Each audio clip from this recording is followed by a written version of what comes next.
I'm so grateful for the Tea Partiers around this country. I'm so grateful for what's going on. And again, if we don't get back to our founding principles, and that's really what 1070 is about, the rule of law, kind of reminds me when Benjamin Franklin came out from doing the Constitution, after them signing the Constitution, and the wife of the mayor of Philadelphia came up to him and asked him what kind of a government have you given him, and he said a republic, if you can keep it. It's self-government. It's designed for our moral and religious people who have discipline and understand their God-given rights. And it's kind of interesting. You look at that Declaration and that Constitution and the Bill of Rights. It wasn't written just because of bad guys. They wrote it to chain down the good guys because they knew they would do bad things with good intentions to your freedoms. What's going on today isn't right.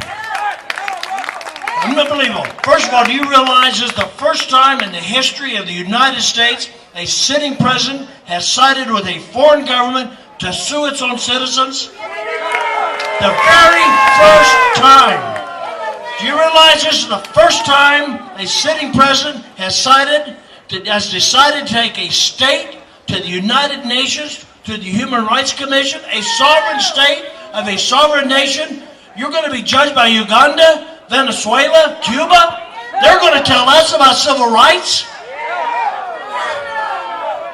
No, it is enough. And I'll tell you what's proud of this, and nobody could have thought that this would go where it's gone, and I'm grateful. I've been in this battle a long time, over a quarter of a century. In fact, I'm the former chief deputy of the Maricopa County Sheriff's Office. You all probably know Sheriff Joe. Well, I was his chief deputy. I take credit for everything he knows. I want you to know that. But it's kind of interesting. I mean, think about it for just a minute. You got the United States government suing the state of Arizona for defending its citizens and its borders. You got the United States government suing Sheriff Joe because he's enforcing the law. You got the United States government suing our community college system in Arizona, in Maricopa County Community College, because they require you to prove that you're eligible to work before they hire you.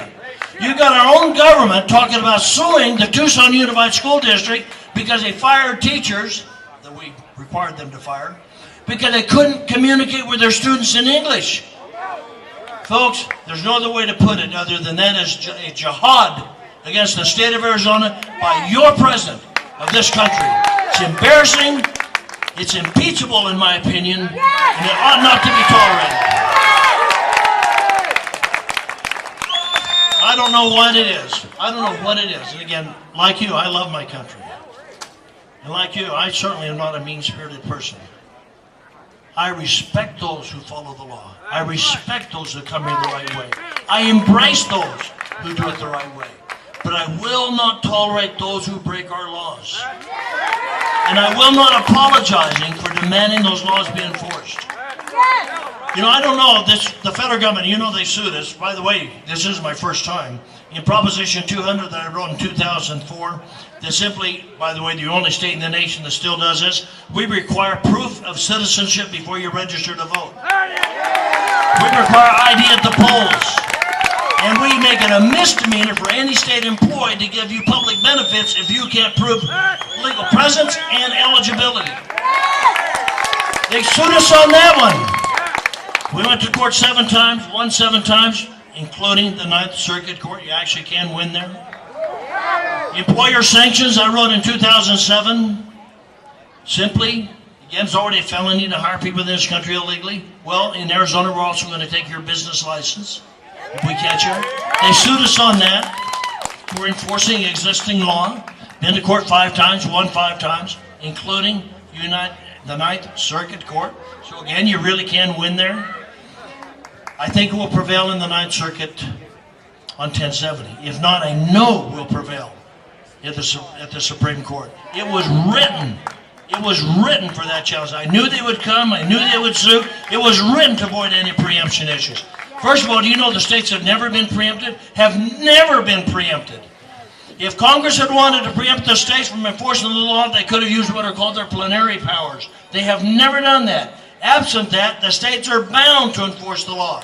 Now, just history, most of us went around when the Constitution was written. But you remember we kind of existed before Congress, the states?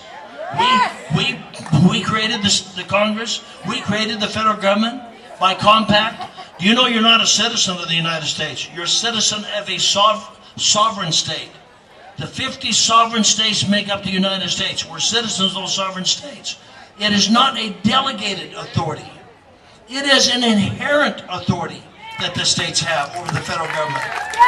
It's about time somebody gets it right. And this battle is not just about 1070 and enforcing the law in Arizona. It's a battle of epic proportion about states' rights. States' responsibility to their citizens. Protecting from those who break our laws and enter our country illegally. And again, I know CNN doesn't get much right. I remember after 1070 was passed, in the little footnotes that they have along there on the panel, the one gal that was talking said Arizona makes illegal illegal. I thought, there you go, public education. It's done a lot of good for us, hasn't it? Arizona also recognizes that illegal is not a race, it's a crime. You know, and I find it very demeaning, do you know that 60% of Hispanics support 1070 in Arizona? Yeah, you'd never hear that if you read the papers. Every time you pick it up, it's Arizona's controversial bill. Every time you pick up the paper, it's Arizona's divisive bill. Divisive? Controversial to whom?